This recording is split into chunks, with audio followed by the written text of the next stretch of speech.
So today is episode 2 of my series, my journey from courtship to life after honeymoon.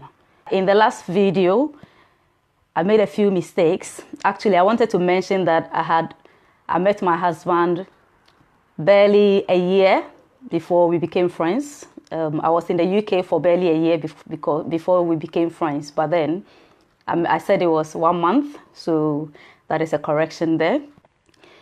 Right, so today I'm going to start from how we live the friendship, okay?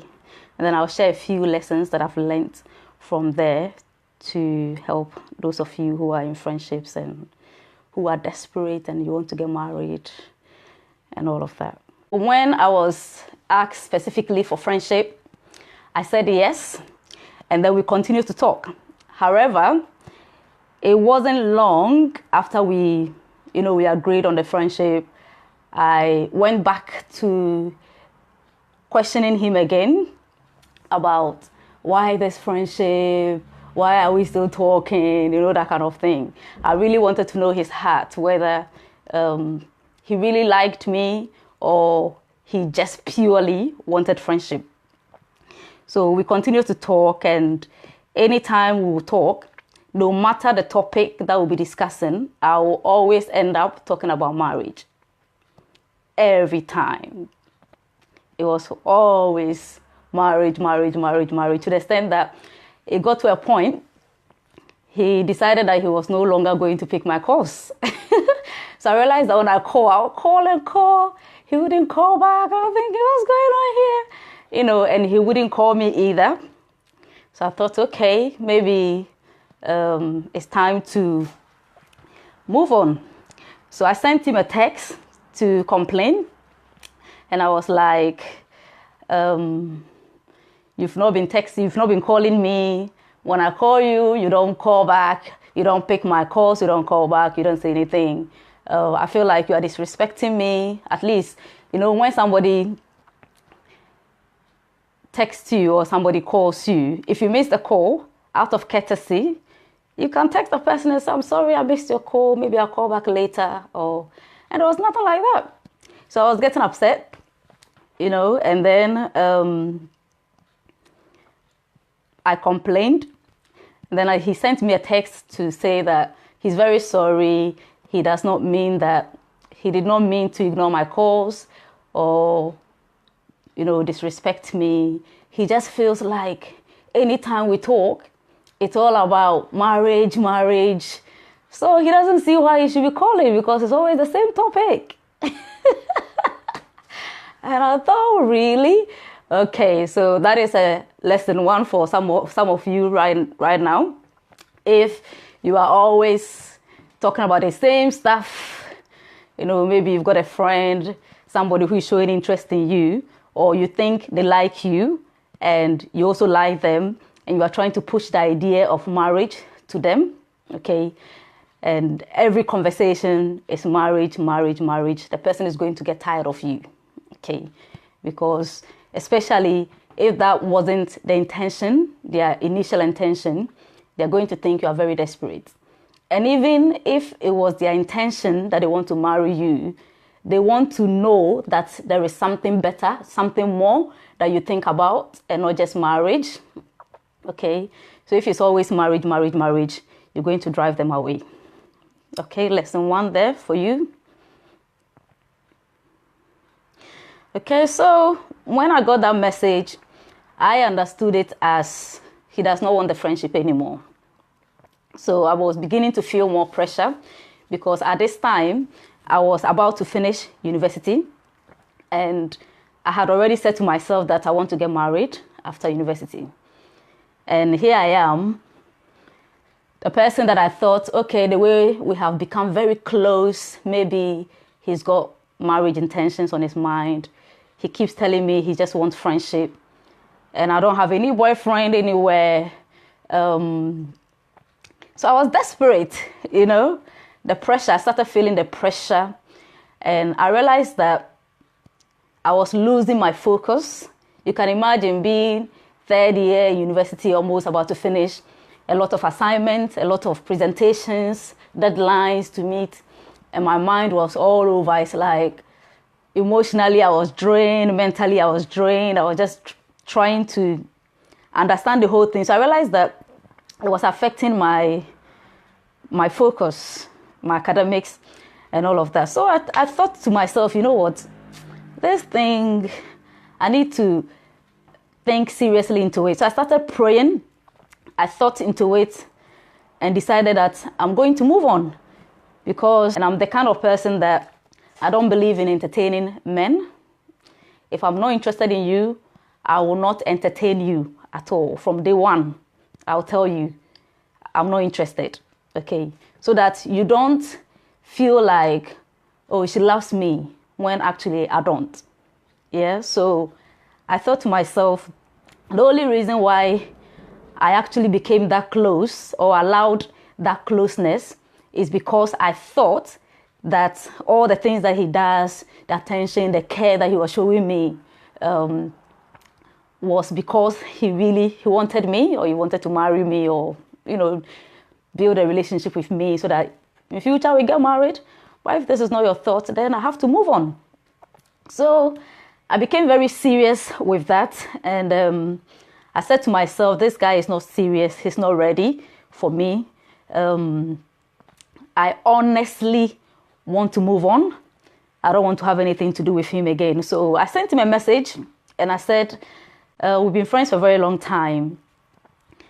I thought that you liked me because you made me to feel I'm very special, you know, and talking every day, sharing things, and you know, showing so much care and attention. And now it's like, okay, so I want to move on. Please don't call me again. From today, I want this friendship ended. Full stop. No more calls. Okay, so I did that, and he sent a message again to say that he wants the friendship. He really wants us to be friends. He doesn't feel like this friendship is the type that he needs to let go, or we need to, you know, there are some people you don't lose in your life.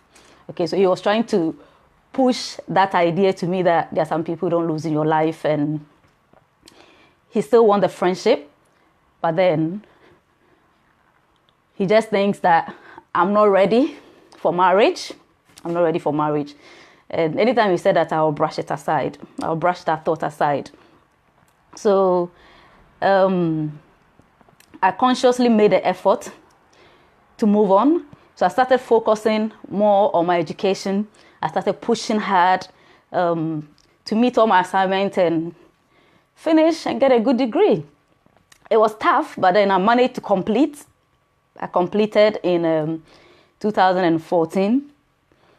And then after university, anytime we tried to speak again, because after I said to him, no more friendship, he pushed to get a friendship back. So it meant that we were still now talking once in a while. We will talk. And then he will, anytime we talk and I bring the whole thing about marriage again, he will say, peace, you're not ready for marriage. And I'll ask him, why? Why am I not ready for marriage? He said, I know, I can see that you're not ready for marriage.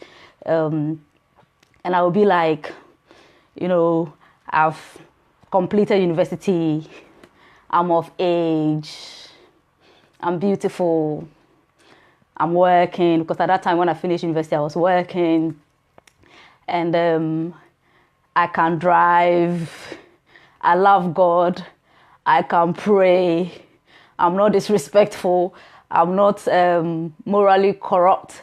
So I was just saying all those things that, have you seen me with any guy? I don't, you know, play with guys in that kind of way. I'm not that kind of lady. So what shows that I'm not ready for marriage? So I was that was my thought at that time, that those things were what will qualify me for marriage. And he kept saying to me, peace, you're not ready for marriage. You're not ready for marriage. Anyway, so I just tried to not to push too much, because I knew the first time I pushed, she stopped calling. So when we agreed that, okay, we're going to keep the friendship, and once in a while we'll talk. It's not like, it's not obligated that he should call me. I'm not obligated to call him and that kind of thing. So it was more like a more flexible way, because at that time I had personally made up my mind. I'm moving on. He's no longer on my mind. He wants friendship. I'm giving him that friendship. And I was serious about it. I meant it. And I realized that anytime we talk, he will try to focus my mind on the future, trying to understand what else do you really, really want in life. And I'll say to him, I studied pharmacology. I completed. I'm looking for a job in relation to what I studied. So that is what I want to do. But he will keep asking me, so what is your purpose in life? What is your purpose? Do you know your purpose? And I'll say, no, I don't know my purpose. If there's anything I want to do, maybe I want to become a relationship counselor. And he will be like, okay, so if we should give you all the money in the world to do something before you die, assuming you had a few days to live, and they say, peace, we want to give you this money, solve a problem on earth, do something that you really want to do before you die, what would that thing be? And I will be like, I will just be there. I didn't really have any purpose. I really didn't have anything that I want to do. It was all this idea of, I want to finish university and get married. So basically, that's all I knew. That's all I knew. And I know that there are some of us right now who are like that. All that we want in life is to get married. The whole year, from January to December, the only thing we want out of the whole year is marriage. Nothing else. So I was like that. And it was a bit, for me, at that time, I didn't see anything wrong with it, because nobody has opened my eyes to any other thing, apart from the fact that, okay, I want to work. That was it. So he would keep calling and asking the same thing. And at this time, after university, I worked a bit, and then I started looking for a new job. The company that I was working for, they had to move the department. So all of us lost our job. So I was now at home, and then he would say to me, have you heard about Dr. Miles Monroe? I'll say, I've heard about him before, but I've never listened to him. So there was a message. He said I should listen to one of his messages that he's done. It's called Kingdom Worship. And at that time, we're both in the choir. So I thought, okay, maybe because we're in the choir, he want me to learn more about those things. So I said, okay, I will listen to it. But I did not even listen to it. And then anytime he'll call, he'll ask me, so have you listened to the message? And out of, respect, I just said, okay, let me just watch it so that he wouldn't be asking me anymore. And then I started watching the video. When I watched it, I realized that there were things that Dr. Miles was saying, which I've never heard before from anywhere. So I was very interested in what he was saying. And then I noticed that there were other videos that had his name attached. I saw relationships. I saw videos on marriage. And because marriage has been on my mind, I was so much interested. I wanted to listen to what he was saying about marriage. So I started listening to all those messages, and I realized that some of the things he was saying, I've never heard it from anywhere. I didn't know that as a single or young person, you need to develop yourself. You need to prepare yourself for marriage. I didn't know that even people who get married have challenges, serious challenges. Like, even though I've seen a few, I did not even think into it. I've seen people divorce, and I hear that somebody has beaten their wife and all of that. it was never really anything that I took seriously. I didn't think into it. So I started hearing, and he would say things like, married people are the most loneliest people on earth. And I thought, oh, this marriage that I really want to go into, that this man is talking about it like that, and then he will talk about divorce. He will talk about life after divorce, and the fact that when you divorce, the same feeling that you feel is the same feeling that somebody who has lost a loved one feels, like that pain. And he said that death is kind of even better than divorce, because with death you can put a closure to it, because once they bury the person, you can say to yourself, okay, now it's over. But with divorce, you can see the person again. So even though it's over, it's not really over, because every time you will see the person. Maybe especially if you have children, maybe he has to come and pick the children, or you have to go and pick the children, and you see the person, and it reminds you of everything that has happened. And so you are always in that kind of pain. If you're not careful, you have that kind of, So I was thinking, wow, these things are serious stuff that I've never thought about. Okay, so he was giving guidelines of how to have a godly marriage, a kingdom marriage, a marriage that is based on the word, how to treat a husband, how to treat a wife, even in relationship, how to determine if this person will really be a good husband or a good wife, and that kind of thing. So I was very interested, and I paid more attention to it. I noticed that he had messages on purpose, on prayer, on singleness. So YouTube now became my home.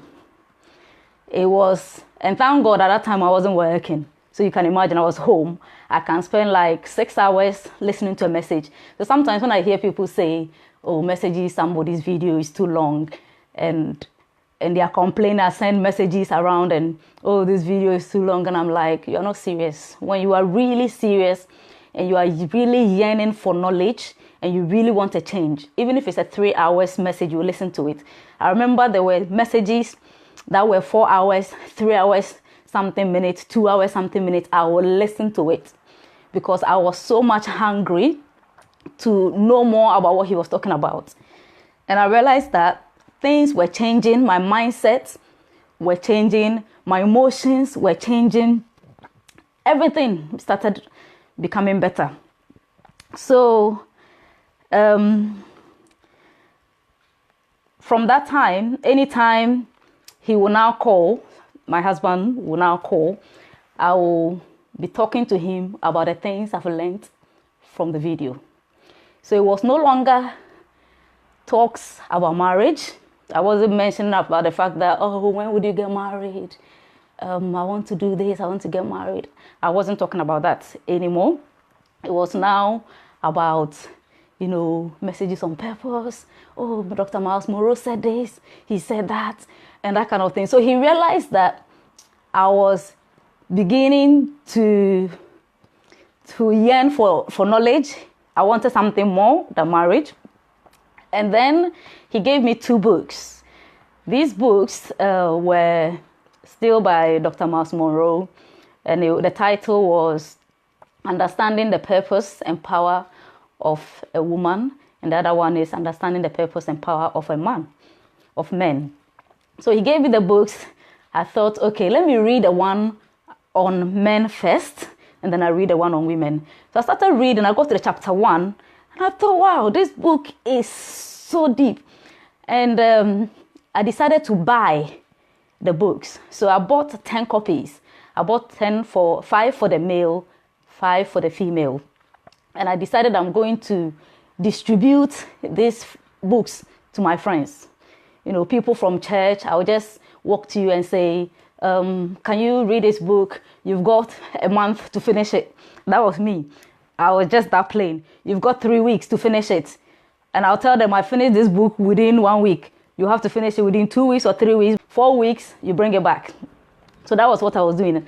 And I told him that I bought the books. And he was very impressed. And the thing is, there was a chapter in the book, which was talking about the fact that women are multipliers. When you give a woman something, one thing, she will multiply it. And I didn't read that part before I started buying the books. So when I saw that bit, I texted him. I said, wow, this book has just confirmed what I've done, because he gave me 2 books and I multiplied it by buying 10 and giving to people. So I said, wow, it's true. This is how women are meant to do, you know.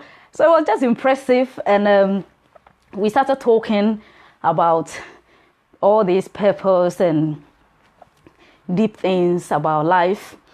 And he will ask me, so now do you know your purpose? And I said, I'm not very sure, but then I'll pray about it. It's okay, pray about it. So I started praying about my purpose.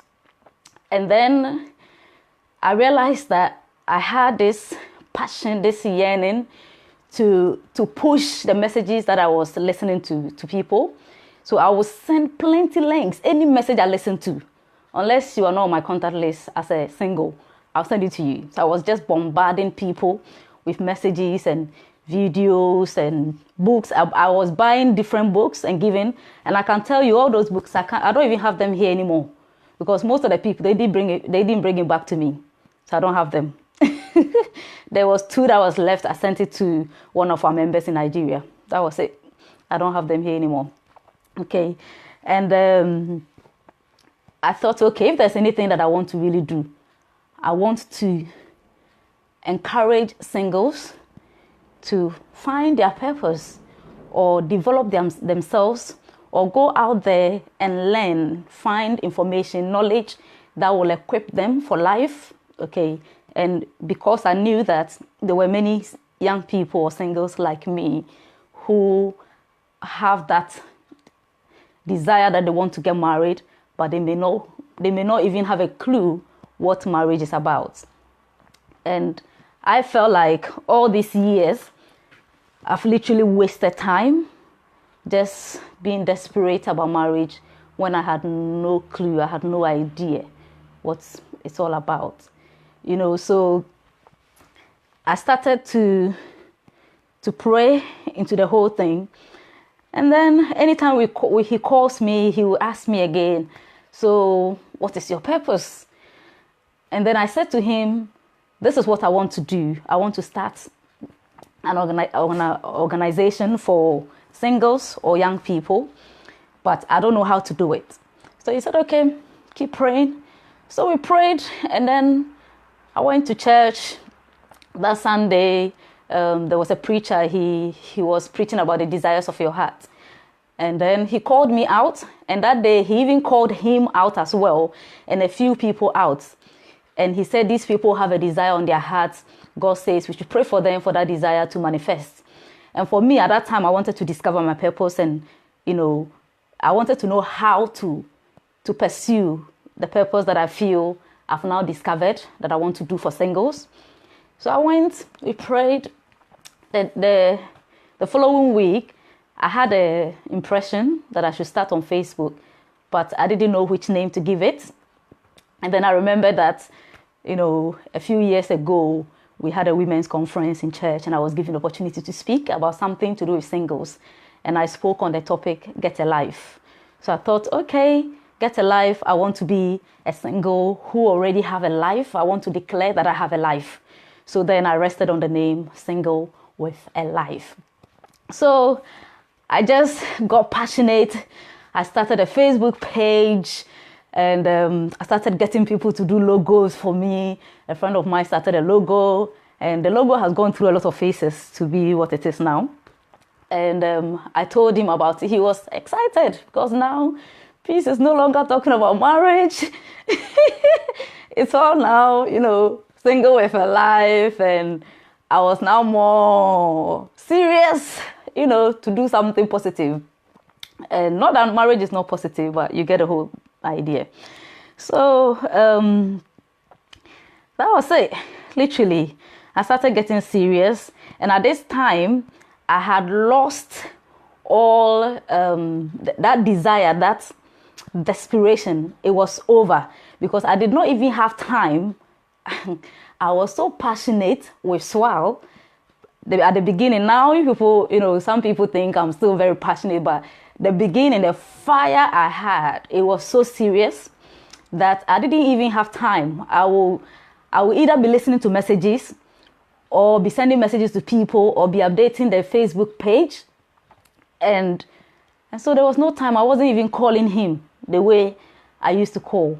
I wasn't complaining about him calling me or not calling me because I've got something better that I'm doing now. So I wasn't paying attention to him that much. And then I had also said to myself that I want to move on, okay, because he had already made it clear to me that, peace, I want friendship. So I thought, okay, he's out of my picture. I'm going to now give anybody, if somebody comes along and I feel like I like them, I'm going to give them the chance. That was the plan. And I was praying and seriously wanting to move forward, to move on and, break any emotional attachment that I've had with him, because we've been friends for a long time. You can imagine from 2008 to 2015 when I discovered my purpose. That was a long time. So it was I just decided that, I need to break away and do the things that I want to do. And I was serious. I meant it. So I started a new job, and then I met a guy from work, and the guy was very serious with me from day one. He said he wanted to marry me, and I was like, I've never allowed any guy in my life since I've been to UK. I've had friends, but I've always been very careful. I've always been very selective of friends. So even now, most of the friends around me are pastors. Most of my childhood friends who are still connected with me are pastors, and or they are into ministry or very serious with life, because from day one I've always been that selective. So I'm not the kind of person that is if there's another word for womanizer, how would you say manizer? Somebody who really loves men, and I'm not that kind of person. So it was difficult for me to open up to somebody. And when this guy came along, I thought, okay, I've moved on from Edem. I'm free. I want to go forward. I want to, marry. So if anybody's serious, because at this time I wasn't desperate anymore. So I said, okay, this guy has come along. He said he wanted to marry me, but I didn't give him any answer. I just said to him, okay, let's talk and see, get to know each other better and see how it goes. I even told Edem about it. I said, there's this guy who has come into my life and blah, blah, blah. My issue or my fear with the guy was that he was 10 years older than me. So I thought, do I want to marry somebody who is 10 years older than me? But then I realized that he's the kind of person that I would like. He prays, he loves God, he loves Miles Monroe, he listens to Miles Monroe. Miles Monroe is like my daddy. So you should have seen me when Dr. Miles died. It was like, oh, my world ascended, that kind of thing. It was just people who inspire you. You kind of have that kind of attachment, even though you can't see them. It's very funny. Okay, so he really, really loved Dr. Miles Monroe. He was listening to him. So sometimes we discuss things and you could see that he listens to him. And he was also from a great family. He had all his family members, his brothers, they were all pastors. And he was also aspiring to become a pastor. So he was fine with me. He had money. I'm not money conscious, but money is good. We all want to be rich and wealthy so that we can do things for God. So yeah, I was happy that he had money. and I was working on his account because the job I was doing, it was said that we could open accounts for people here, people who are in UK, in Ghana. We can open accounts for them in Ghana. So I knew that he had money. We've done a few investments for him, and so that was not a problem. The only problem was the age. So I had to speak to my pastor, one of our pastors. We had a lot of pastors in our church. So I spoke to one of them and the wife. I said to them that I've met this guy. I want to give him a chance because for a long time I've not really given anybody. So I want to give him a chance and see what God will do. But then I'm just scared of the age. And then they said, okay, show us the photo. I showed them the photo. I said, he looks good. Sorry, he looks good. And the guy, he was a little bit big. And I started encouraging him to exercise. And he was exercising because I wanted him not to have a big pot, pot belly, that kind of. I don't like pot belly. So if you have pot belly, the swallow, don't come around me. I will hit your pot belly until it goes down. Okay, so I was just trying to encourage him, and he was doing it. So my pastor said, there's nothing wrong with the age. It's not too much. Give him the chance. Let's see what God will do. And then I spoke to another lady. She said to me, oh, my husband is even 8 years older than me. But you can't see the difference because, women grows a bit quicker physically than men, especially when you start having children. You can put on a bit of weight. But you can lose the weight anyway, so it's not a rule. And naturally women can grow a bit quicker than men. So he said to me, there's no problem. If you love him, if you feel peace about him, give him the chance. So I said, okay, I'll give him the chance. And then he requested for a date. I said, okay, yes, let's go out for a date. We went for a date to the restaurant, and then he said, I want to marry you. So please go and think about it. Let me know your thoughts. I said, okay, cool. And I went away trying to pray about the whole thing. And I realized that I was struggling.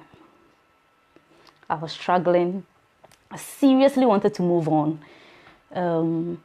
But I was just struggling. I didn't feel peace. I lost my peace. I couldn't sleep. For 3 weeks, I couldn't sleep.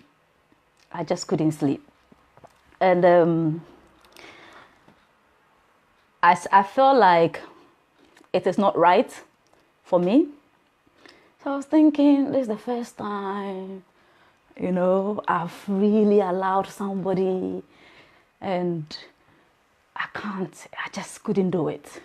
There was just this restriction that was saying no, no, no. So I decided that I'm going to tell the guy that I'm very sorry. I can't marry you. Not that you are a bad guy. You are amazing. I like everything about you, but it's just that I'm not feeling peace. So I told him the rest is history. I don't want to go much into that. And when I told him that I can't marry him, I started sleeping. I started having, my peace came back. So I slept that night. I slept like a baby, which was a sign that I've made the right decision. And then let me take a break here, just a minute. My story is 10 years old, so you can imagine. Okay, so at this point, I would like you all to help me share this broadcast on your timeline. Invite somebody to like our page. If you want to follow us on YouTube, all the links, I've posted all of them on this page. Please follow us on YouTube. This page is new, so we've got, I think, less than 500 people liking the page itself, unlike Swell, which has got almost 14,000 people.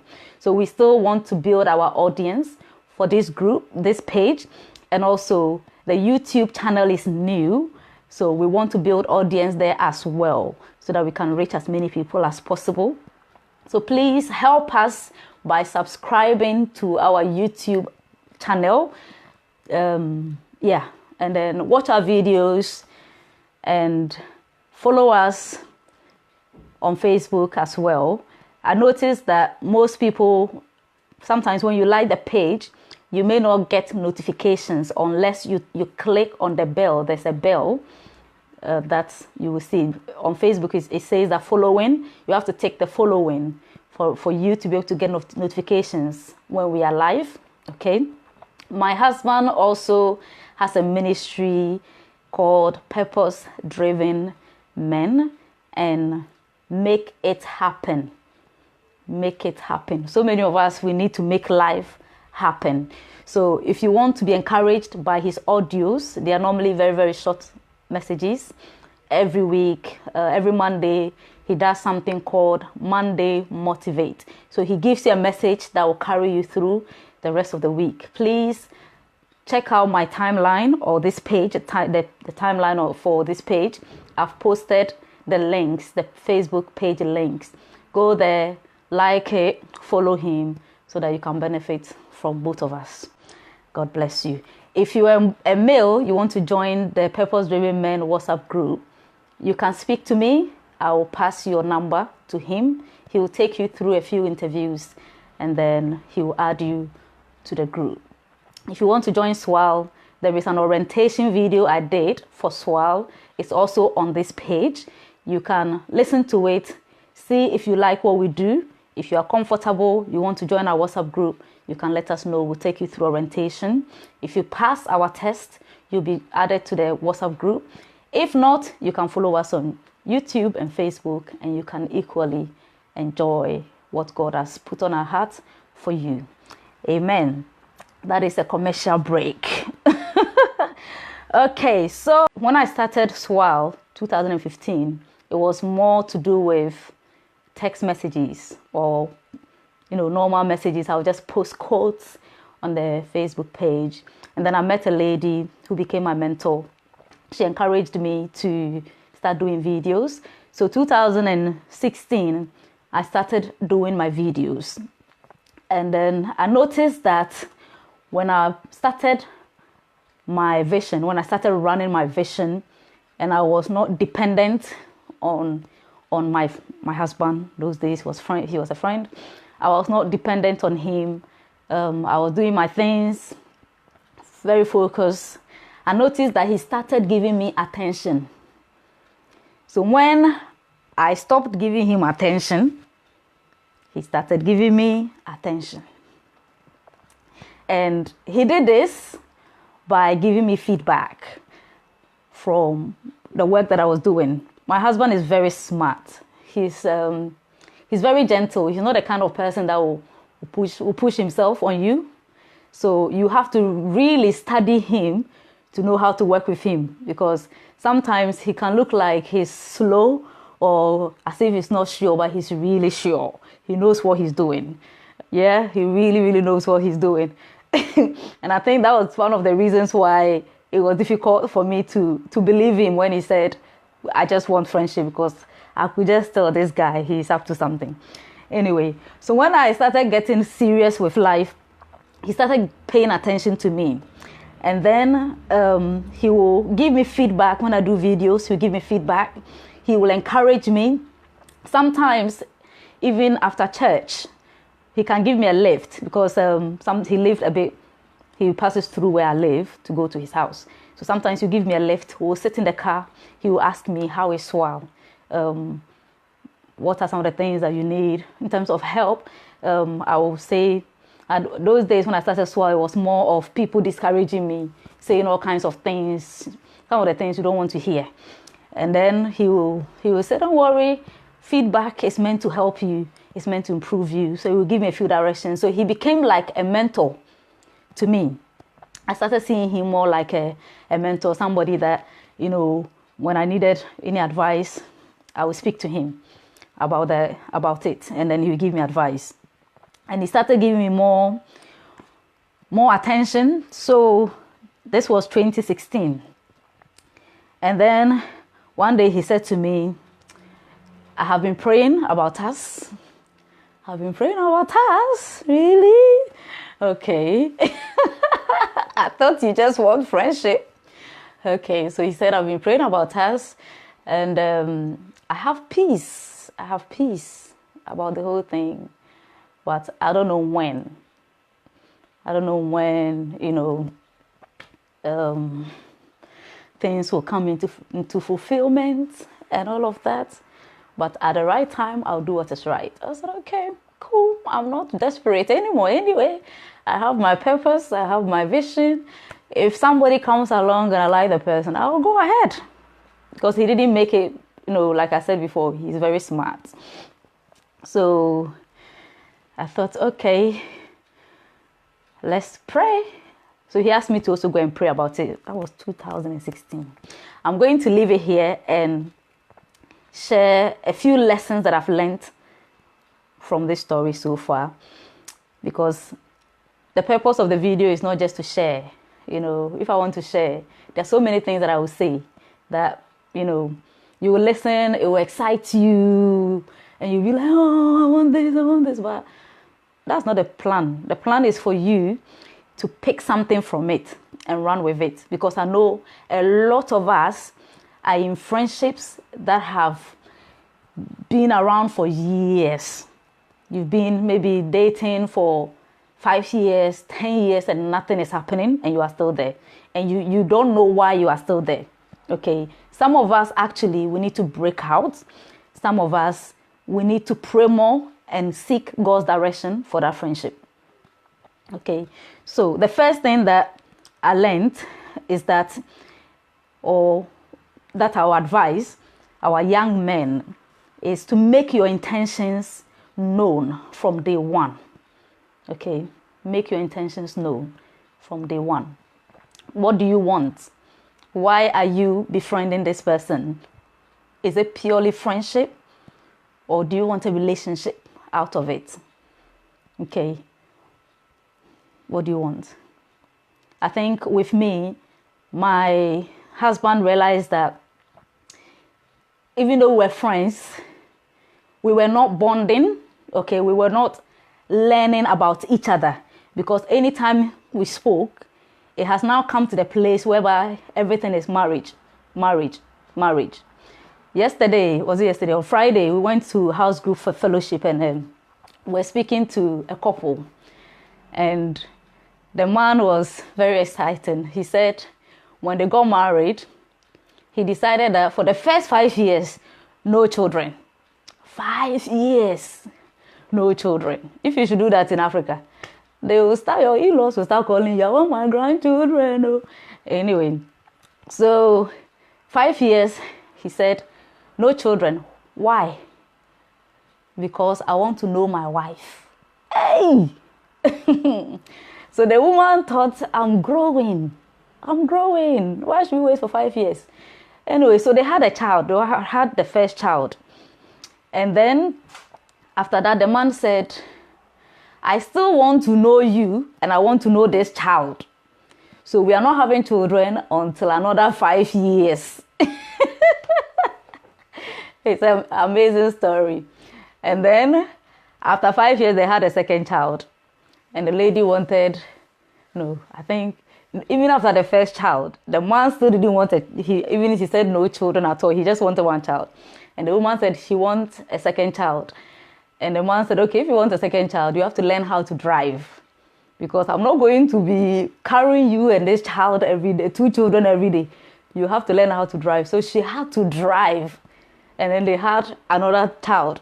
The rest is history. But the whole point I'm trying to make out of this is knowing each other. It's key, because if you are just friends, why are we friends? We are friends because we want to know who we are. We want to be able to understand each other, so that if there is anything that we want to share, we can share it with each other freely.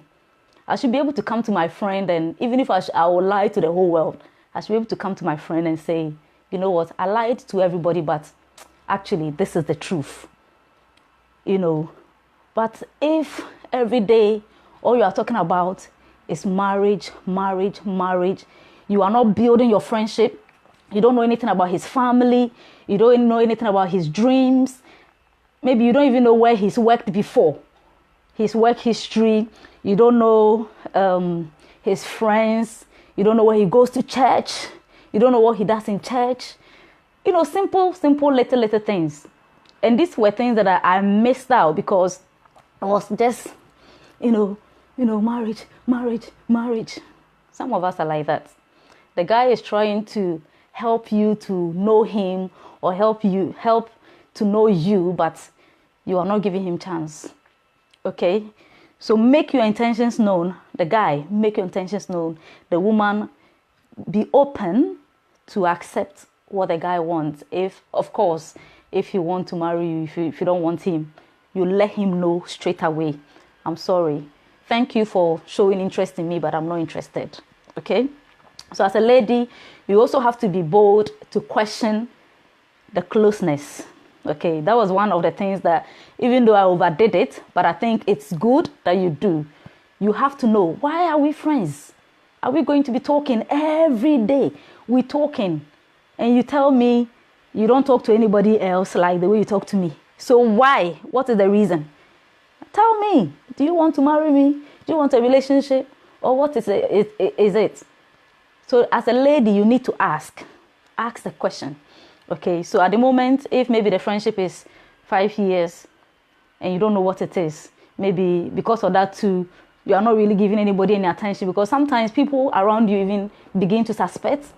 Like us, people started thinking that we're dating, but we're not. I've never been to his house. In fact, the first time I went to his house was when he took me there to introduce me to the family that he wants to marry me. Out of how many years? 10 years. Never been to his house. He's never come to my house casually to say, I'm coming to visit. I've invited him to my house before, but not alone. I invited him with his friend and his friend's girlfriend. So they came together, and it was like more like a get-together kind of thing. Apart from that, we never had any secret, let me come and visit you, let me come and... No, we never had that. Okay, so you have to get to know the person's intention, and don't make people around you think there's something going on when there is nothing going on.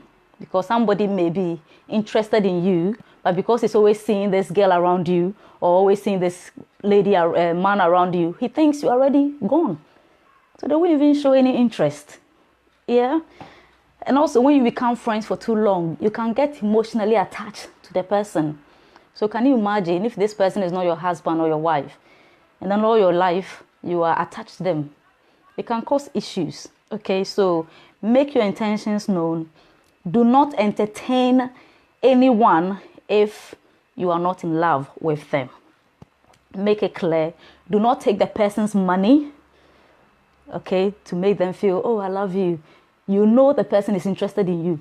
You are not interested, but he gives you money, you take it. She gives you money, you take it. She's buying you laptops, she's buying you phones, and you are taking it because you want the money, you want the things. No, don't do that.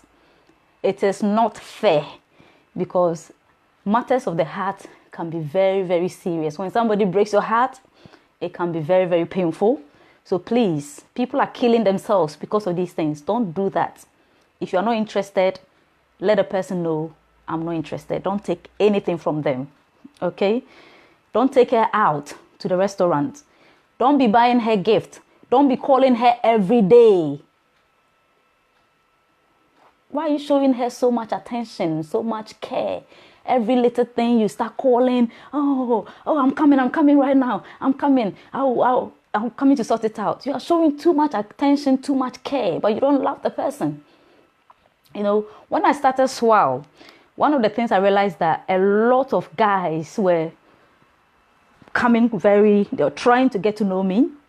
And of course, when you start discovering, you have a vision and you are serious with life, everybody wants to get close or get connected to people who are serious. It's just that's how life is, okay? And that's why they say that if you want to marry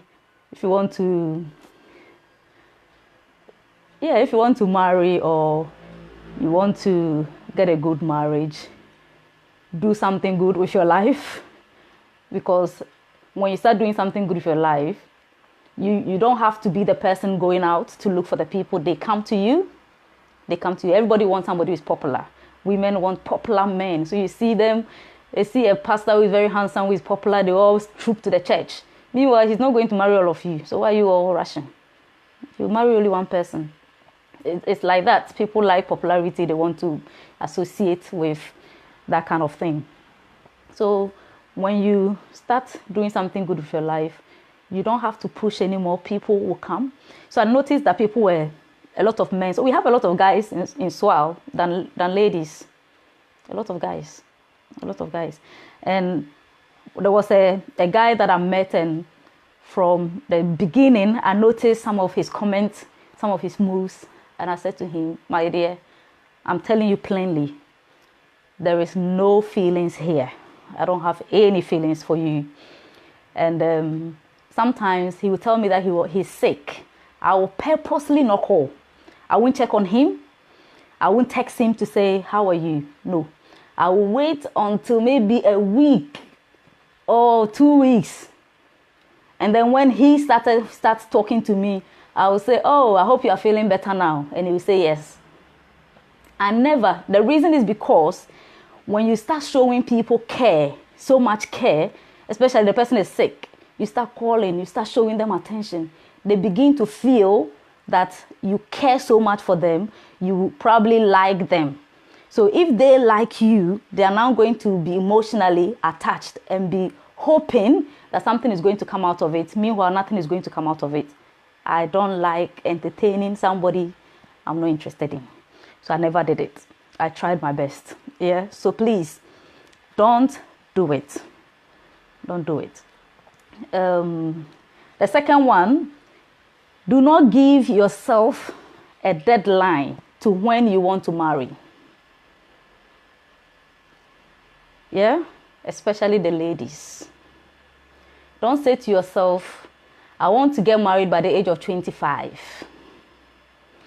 I want to get married in the year 2020.